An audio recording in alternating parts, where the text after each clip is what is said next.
স্বাধীনতা দিৱস উদযাপন উপলক্ষে গ্ৰীণ ভেলী একাডেমী নামৰ পৰা এক ব্যতিক্ৰমী পদক্ষেপ লোৱা পৰিলক্ষিত হৈছে আৰু আমি লৈছোঁ কাৰণ আমি আমাৰ যিসকল SCC কেডেট আছে তেওঁলোকৰ দ্বাৰা আমি সমগ্ৰ এই অঞ্চল জুৰি এটা শোভাযাত্ৰা অনুষ্ঠিত কৰিম সমগ্ৰ অঞ্চল জুৰি আমি ছাত্ৰ ছাত্ৰীসকললৈ ঘূৰিম আৰু এই শোভাযাত্ৰা অনুষ্ঠিত কৰিম লগতে আমি এটা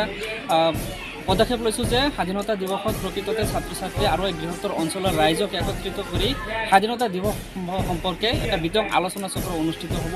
লগতে বিভিন্ন ধৰণৰ কুইজ প্ৰতিযোগিতা অনুষ্ঠিত হ'ব আলোচনা চক্ৰৰ লগতে এই অঞ্চলৰ ৰাইজো উপস্থিত থাকিব সেইদিনা আৰু আমি এনেধৰণে মানে স্বাধীনতা দিৱসৰ যিটো মানে মাহাত্য বা গৰিমা আপোনালোকে ছাত্ৰ ছাত্ৰীলৈ লৈ যাব খুজিছে আমি এটাই লক্ষ্য কৰিছোঁ যে আচলতে প্ৰকৃততে এই স্বাধীনতা দিৱসটো কি ক'ৰ পৰা কেনেকৈ আহিল এই সম্পৰ্কে বিতংভাৱে আলোচনা চক্ৰ এটা অনুষ্ঠিত হ'ব 15 আগষ্টৰ দিনা হয় আমি অহা 15 আগষ্ট যি স্বাধীনতা 77 সংখ্যক যি স্বাধীনতা দিৱস এই স্বাধীনতা দিৱসখন বিভিন্ন স্কুল কলেজৰ লগতে আমাৰ গ্ৰীণ ভেলী একাডেমীখনত উলহ মালহেৰে আমি স্বাধীনতা দিৱসখন পালন কৰিম সেয়ে আমাৰ যোজা চলাই আছোঁ ইফালে আমি স্বাধীনতা দিৱসত ৰাতিপুৱা বিভিন্ন ধৰণৰ কাৰ্যসূচী লোৱা হৈছে যেনেকৈ চাফাই অভিযানৰ লগতে গছপুলি ৰোপণ তাৰপিছতে আমি পতাকাখন উলহ মালহেৰে আমি পতাকা উত্তোলন কৰিম তাৰপিছত আমাৰ যি গ্ৰীণ ভেলী একাডেমী যি SCC ষ্টুডেণ্ট ক্ৰেডিট কৰ্পছ যি আছে আমাৰ ইহঁতসকলে মাৰ্চ পাৰ্চাল কৰিব ইয়াৰ পিছতে আমি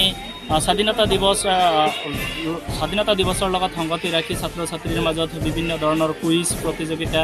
আকস্মিক বক্তৃতা তৰ্ক প্ৰতিযোগিতা আমি অনুষ্ঠিত কৰিম বুলি আমি আশা কৰিছোঁ বা ইয়াৰ বাবে আমি প্ৰস্তুতি চলাই আছোঁ